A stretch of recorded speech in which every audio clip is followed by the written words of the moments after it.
देखा था कि रेट ऑफ रिएक्शन क्या होता है। रेट ऑफ रिएक्शन का मतलब होता है the change of concentration of reactant and product with respect to time, और you can also say the decrease of concentration of reactant with respect to time और increase of concentration of reactant with respect to time. आज के lecture में हम graphical representation देखेंगे rate of reactions का, और इसके अलावा two types rate of reaction होता है। One is average rate of reaction and the second one is instantaneous rate of reaction. तो आज के वीडियो लेक्चर्स में हम इंस्टेंटेनियस रेट ऑफ रिएक्शन और इसके अलावा एवरेज रेट ऑफ रिएक्शंस भी देखेंगे। लेकिन इससे पहले मैंने आप लोगों को बताया था कि इस चैप्टर के लिए आप लोगों का फिज़िक्स और मैथ्स, ये दो सब्जेक्ट आप लोगों के स्ट्रांग होने चाहिए, क्योंकि जितना आप लोगों को फिज़िक्स और मैथ्स स्ट्रांग होगा तो सारी बात है ये चैप्टर भी आप लोगों का, दैट इज़ केमिकल काइनेटिक्स, वो भी स्ट्रांग होगा, क्योंकि इसी चैप्टर में फिज़िक्स ज़्यादा इन्वॉल्व है। और इसके अलावा मैथ्स, डेरिवेशन, इंटीग्रेशन, वो भी ज़्यादा इन्वॉल्व है। आप आगे देखेंगे कि मैं किस तरह डेरिवेटिव यूज़ करता हूँ, किस तरह इंटीग्रेशन यूज़ करता हूँ इस चैप्टर केमिकल काइनेटिक्स के लिए। So let's see the graphical representation of rate of reaction. Graphical representation of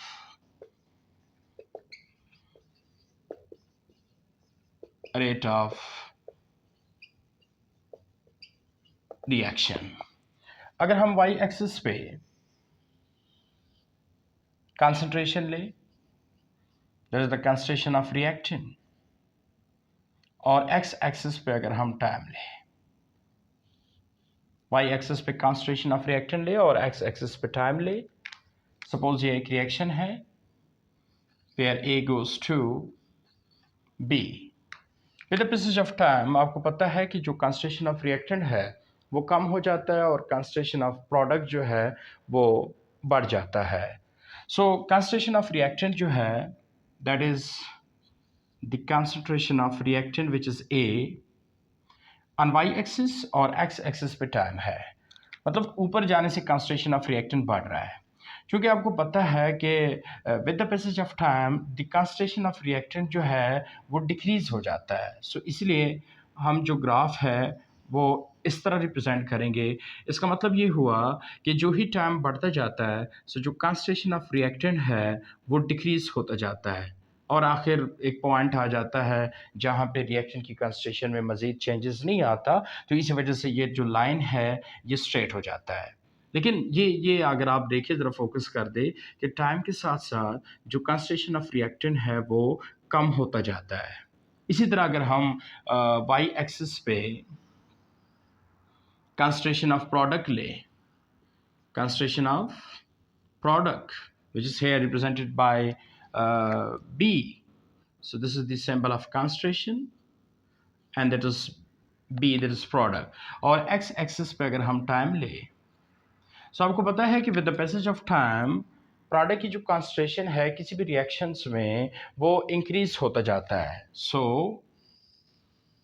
लेकिन एक लास्ट लिमिट आ जाता है, एक पॉइंट आ जाता है जहाँ मज़ीद change of in the concentration of product में नहीं आता, लेकिन वो हम डिस्कस नहीं करने। तो ये ज़रा देखिए, with the passage of time जो कंसंट्रेशन ऑफ प्रोडक्ट है वो इंक्रीज होता जाता है।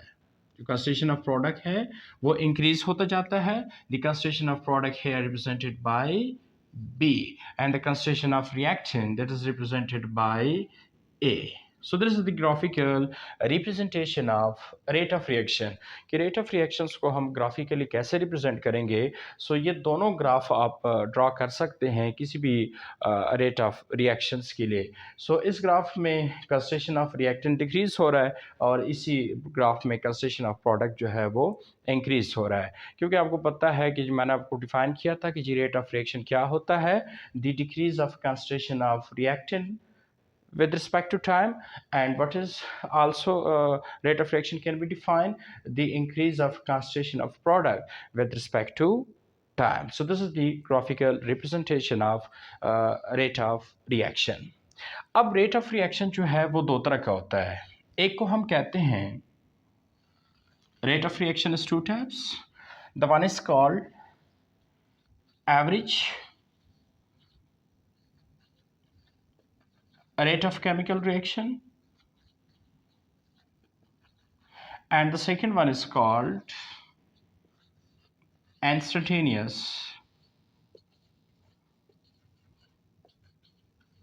Rate of chemical reaction. तो आज के लेक्चर वीडियो में हम देखेंगे कि एवरेज रेट ऑफ रिएक्शन क्या होता है और instantaneous which is for any instant, instantaneous rate of reaction नाम से जाहिर है for any instant rate of reactions क्या होता है। So let me see what is the average rate of reaction. So how you can define what is average rate of reaction? The change of concentration, the change of concentration of reaction in product and to specific time is called average rate of reaction. And how you can define what is instantaneous? This is also the change of concentration of reactant in product, the change of concentration of reactant in product at any instant of time. This is called instantaneous rate of reaction. ये दो बड़े important word हम use करते हैं। एक को हम कहते हैं एवरेज रेट ऑफ रिएक्शन और सेकंड को हम कहते हैं instantaneous rate of reaction.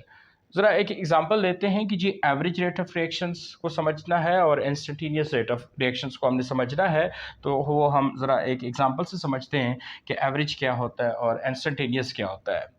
For example cricket में एक बॉलर ने टोटल 6 ओवर कर दिए, तो पहले ओवर में उसने स्कोर दिया 10 रन्स, दूसरे ओवर में उसने 5 रन्स दिए, तीसरे ओवर्स में इसने 20 स्कोर दिया, चौथे ओवर में इसने 0 स्कोर दिया, पाँचवें ओवर में उसने 6 रन्स दिए और छठे ओवर में उसने 12 रन्स दिए।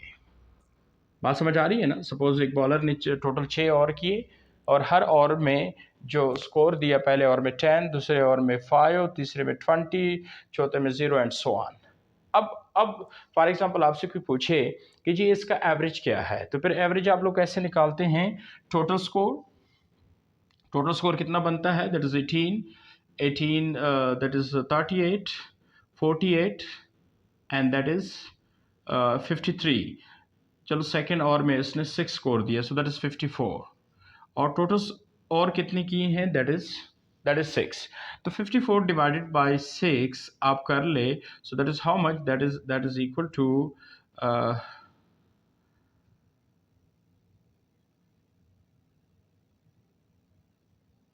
That is equal to 9। That is equal to 9। तो इसका मतलब ये हुआ कि इस बॉलर ने पर ओवर में टोटल 9 स्कोर दिया है। अगरचे 9 स्कोर जो है किसी और में भी नहीं है, बॉलर ने किसी भी ओवर में 9 स्कोर नहीं दिया है, लेकिन ये इसका एवरेज है।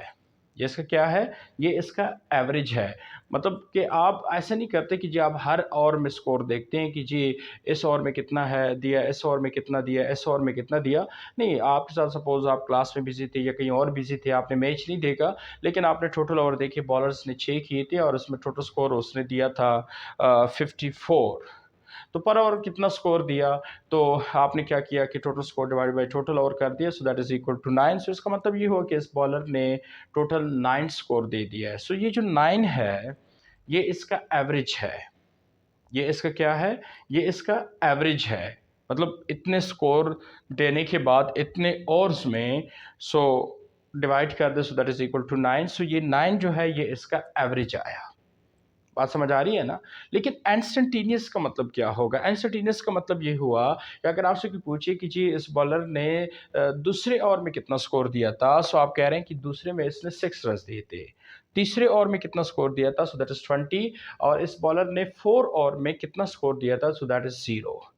अब देखिए 9 स्कोर तो किसी और में भी नहीं है, सो ये एवरेज है। लेकिन हर ओवर में कितना स्कोर दिया था, अगर आप कहें कि जी इस ओवर में इतना दिया था, इस ओवर में इतना दिया था और इस ओवर में इतना दिया था, तो फिर इसको हम क्या बोलते हैं? इसको हम इंस्टेंटेनियस रेट बोलेंगे। बात समझ आ रही है ना? मतलब हर ओवर में जो स्कोर दिया था दैट इज इंस्टेंटेनियस रेट और total runs divided by total over कर दे, so that is what? That is average rate. और एक बात बड़ी इंपॉर्टेंट है कि जी एवरेज जो है ये एग्जैक्ट वैल्यू नहीं होती। एवरेज जो है ये गलत होता है, मतलब ये गलत हो भी सकता है, ये एग्जैक्ट वैल्यू नहीं होती। आप देखें ना किसी और में भी जो है ना इस बॉलर ने 9 स्कोर नहीं दिया है। सो इसका मतलब है कि जो एवरेज रेट आता है किसी भी चीज़ का, वो एवरेज रेट ऑफ रिएक्शंस हो या जो भी हो, वो एग्जैक्ट नहीं होता, वो गलत हो सकता है। लेकिन जो इंस्टेंटेनियस होता है वो कभी भी गलत नहीं हो सकता, वो एग्जैक्ट वैल्यू होती है, वो एक्सपेरिमेंटल होता है। फॉर एग्जांपल पहले और में 10 स्कोर दिया है, सो ये एग्जैक्ट है। दूसरे और में कितना दिया है? 6 दिया है। तीसरे में 20 दिया है। 4 में कितना स्कोर दिया है? That is 0। तो कहने का मतलब है कि इंस्टेंटेनियस जो रेट है वो कभी गलत नहीं हो सकता, क्योंकि वो एक्सपेरिमेंटल फैक्ट पे मबनी होता है। लेकिन जो एवरेज है वो गलत हो सकता है, क्योंकि वो जो है वो लार्ज डिस्टेंस या large score divided by total time होता है। सो कहने का मतलब है कि अगर आप एवरेज सीखना चाहते हैं, इंस्टेंटेनियस सीखना चाहते हैं कि जी एवरेज क्या है और इंस्टेंटेनियस क्या है, तो ये एक बेस्ट एग्जांपल आप कोट कर सकते हैं कि फॉर एग्जांपल टोटल और जो है वो बॉलर ने 6 किए हैं, उसमें टोटल स्कोर उसने 54 दिया है, तो total runs divided by total और कर दे, so that is 9, so that is average. अब पर ओवर में कितना स्कोर दिया? वो पर ओवर में जो स्कोर होता है कि जी 1 में 10 दिया, सेकंड में 6 दिया, 4 में 0 दिया, दैट इज इंस्टेंटेनियस। तो इसी चीज़ को अगर हम इधर भी ज़रा अप्लाई कर दें कि जी एवरेज क्या है और इंस्टेंटेनियस क्या है, तो अब इस चीज़ एवरेज और इंस्टेंटेनियस को मैं ज़रा ग्राफिकली एक्सप्लेन आपको करता हूँ कि जी ग्राफिकली हम कैसे इस चीज़ को एक्सप्लेन कर सकते हैं। तो ग्राफिकली जब मैं इस चीज़ को एक्सप्लेन करूँगा तो आपको बिल्कुल समझ आ जाएगा कि जी ये एवरेज है और ये इंस्टेंटेनियस है। फॉर एग्जांपल इस टाइम पे ये जो वक्त है, इस पे जो रेट ऑफ रिएक्शन है ऑफ द रिएक्टेंट, वो सपोज ये है।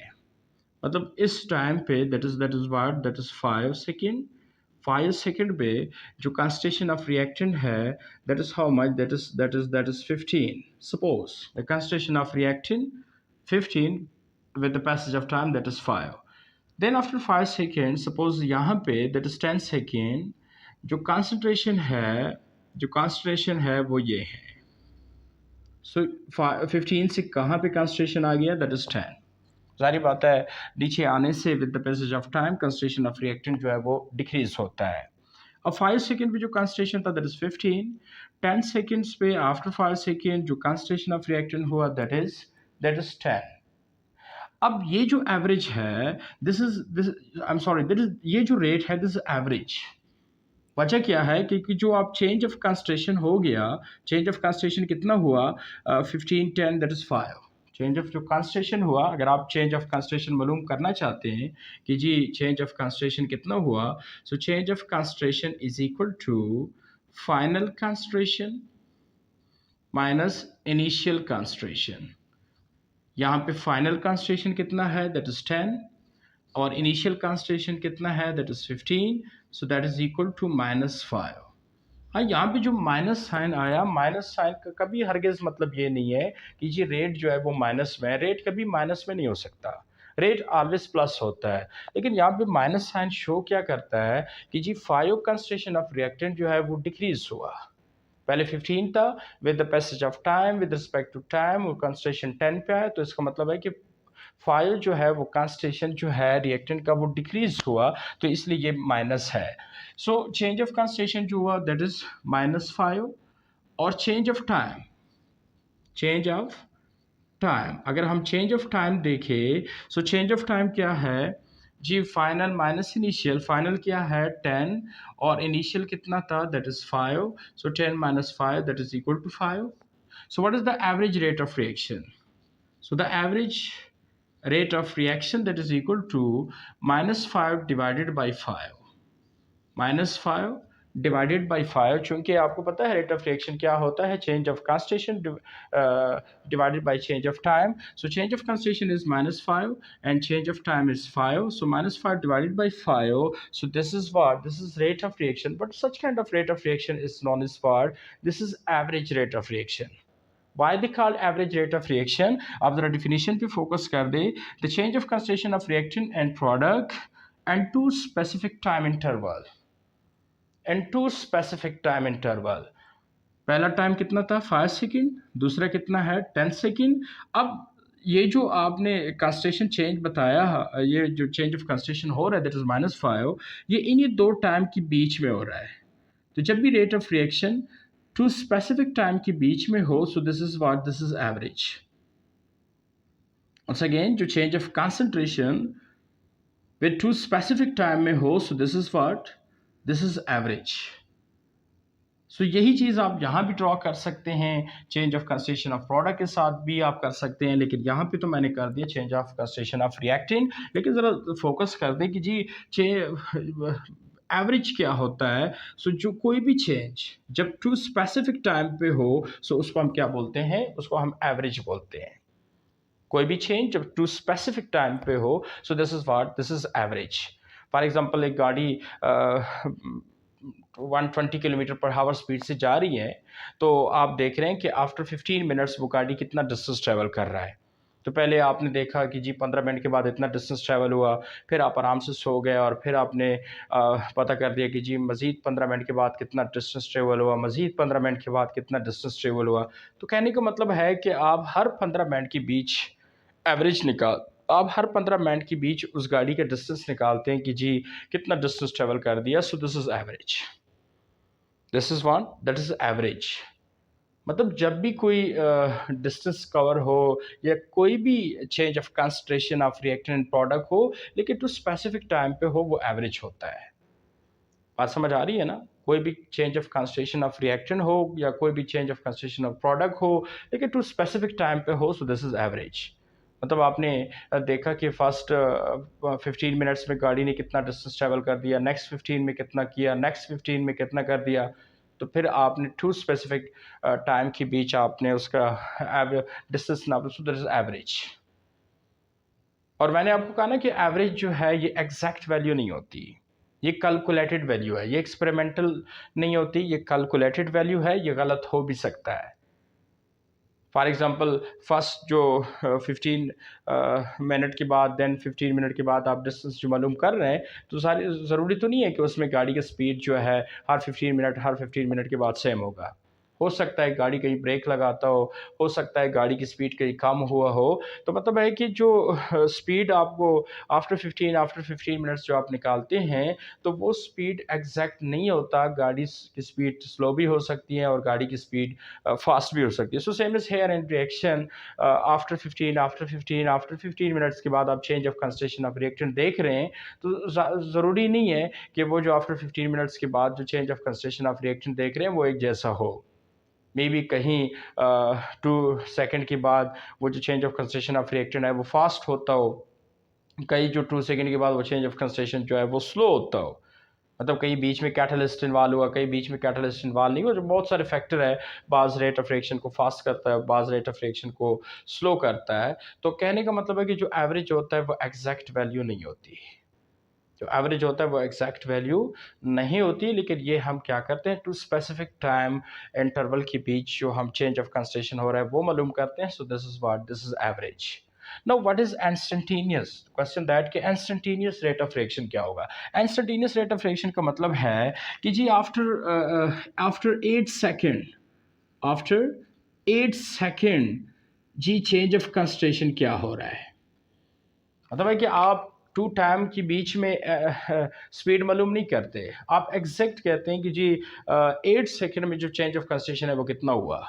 सो वो जो 8 सेकेंड है कि 8 सेकेंड पे वो change of concentration of reactant कितना हुआ, दिस इज इंस्टेंटेनियस। पहले तो आपने जो देखा, पहले 5 सेकेंड में इतना था, देन आफ्टर 5 सेकेंड इतना हुआ, तो फिर आपने उसका जो स्पीड मालूम कर दिया change of concentration with change of time. वो टू स्पेसिफिक टाइम के बीच था, 5 सेकेंड देन 10 सेकेंड, उसके बीच आपने चेंज मालूम कर दिया जी इतना चेंज हुआ, वो एवरेज कहलाता है। लेकिन अगर आप आए और आपने 8 सेकेंड के बाद वो चेंज ऑफ कंसंट्रेशन देखा कि जी 8 सेकेंड के बाद चेंज ऑफ कंसंट्रेशन इतना हो रहा है, सो वो जो 8 सेकेंड वाला चेंज ऑफ कंसंट्रेशन है, दिस इज इंस्टेंटेनियस। तो इंस्टेंटेनियस का मतलब क्या होता है, the change of concentration of reactant product at any instant of time. मतलब किसी भी इंस्टेंट पे आप आए, ज़रूरी नहीं है कि आप 8 सेकंड के बाद उसका चेंज मालूम कर ले। आपने 9 सेकंड के बाद वो चेंज ऑफ कंसंट्रेशन फाइंड किया, आपने 7 सेकंड के बाद वो चेंज ऑफ कंसंट्रेशन फाइंड किया, आपने 6 सेकंड के बाद वो चेंज ऑफ कंसंट्रेशन फाइंड कर दिया। सो ये एनी इंस्टेंट पे आप फाइंड कर रहे हैं। सो वो जो एनी इंस्टेंट्स पे चेंज ऑफ कंसंट्रेशन होता है, this is what, this is instantaneous rate of reaction. और हमेशा ये जो इंस्टेंटेनियस रेट ऑफ रिएक्शन होता है, ये एग्जैक्ट होता है क्योंकि ये एक्सपेरिमेंटल होता है। ये आपने खुद देखना होता है कि जी आफ्टर 10 सेकेंड या आफ्टर 8 सेकेंड या after I am sorry and 7 second क्या हो रहा है। तो इसमें कोई गलती नहीं हो सकती। ये हमेशा एग्जैक्ट वैल्यू होता है, ये एक्सपेरिमेंटल है, ये कैलकुलेटेड नहीं है। और हमेशा जब हम कोशिश करते हैं कि हम instantaneous rate of reaction find कर दें, एवरेज को फाइंड ना कर दें क्योंकि एवरेज गलत हो सकता है। लेकिन इंस्टेंटेनियस जो किसी भी इंस्टेंट पे आप चेंज ऑफ कंसंट्रेशन फाइंड कर ले, सो this is instantaneous rate of reaction. बात समझ आ गई ना? मतलब यहाँ पे जो आपने चेंज ऑफ कंसंट्रेशन पहले फाइंड किया था वो टू स्पेसिफिक टाइम इंटरवल किया था। लेकिन अभी जो है आपने टू स्पेसिफिक टाइम इंटरवल पे नहीं किया। आप आए और एनी इंस्टेंट्स पे आफ्टर 6 सेकंड आपने चेंज ऑफ कंसंट्रेशन देखा, आपने 7 सेकंड चेंज ऑफ कंसंट्रेशन देखा। सो ये जो फिक्स टाइम पे आप जो चेंज ऑफ कंसंट्रेशन देख रहे हैं, सो this is instantaneous rate of reaction. बात समझ आ गई ना? सो change of concentration in two specific time जो होता है, they are represented by del x divided by del t, capital T. मतलब है कि जो एवरेज होता है वो हम डल से रिप्रेजेंट करते हैं, लेकिन जो इंस्टेंटेनियस होता है they are represented by d x divided by d t, उसको हम डी से रिप्रेजेंट करते हैं। उसकी वजह क्या है? क्योंकि ये जो टू स्पेसिफिक टाइम में जो चेंज ऑफ कंसंट्रेशन आता है वो कंसंट्रेशन चेंज भी बड़ा होता है और वो जो टाइम है वो भी बड़ा है। तो जो चेंज बड़ा होता है वो हम डेल्टा से रिप्रेजेंट करते हैं। लेकिन यहाँ पे चूंकि हमने देखना होता है कि जी एनी इंस्टेंस पे चेंज ऑफ कंसंट्रेशन क्या है, तो वो टाइम ज़ाहिर बात है स्मॉल होगा और जो चेंज आएगा उस वक्त वो चेंज भी कंसंट्रेशन के चेंज भी स्मॉल होता है। तो इस वजह से हमेशा हम स्मॉल चेंज को डी से रिप्रेजेंट करते हैं और लार्ज चेंज जो है वो हम किस चीज़ से रिप्रेजेंट करते हैं, वो हम डेल्टा से रिप्रेजेंट करते हैं। बात समझ आ रही है ना? और इसके अलावा नेक्स्ट लास्ट यूनिट क्या है? एवरेज रेट ऑफ रिएक्शन और इसके अलावा इंस्टेंटेनियस रेट ऑफ रिएक्शन। तो जो यूनिट है वो चूंकि दोनों रेट ऑफ रिएक्शन है वो यूनिट दोनों का सेम होगा, मोल पर लीटर पर सेकेंड। और यहाँ भी जो यूनिट है दैट इज मोल पर लीटर पर सेकेंड। जो यूनिट है इंस्टेंटेनियस रेट और एवरेज रेट वो दोनों सेम इसलिए होगा क्योंकि ये भी रेट ऑफ रिएक्शन है और ये भी रेट ऑफ रिएक्शन है। सो जब दोनों रेट ऑफ रिएक्शन है तो जारी बात है इन दोनों का जो यूनिट है वो भी सेम होगा। सो ये आज के लेक्चर में बड़ा इम्पोर्टेंट है।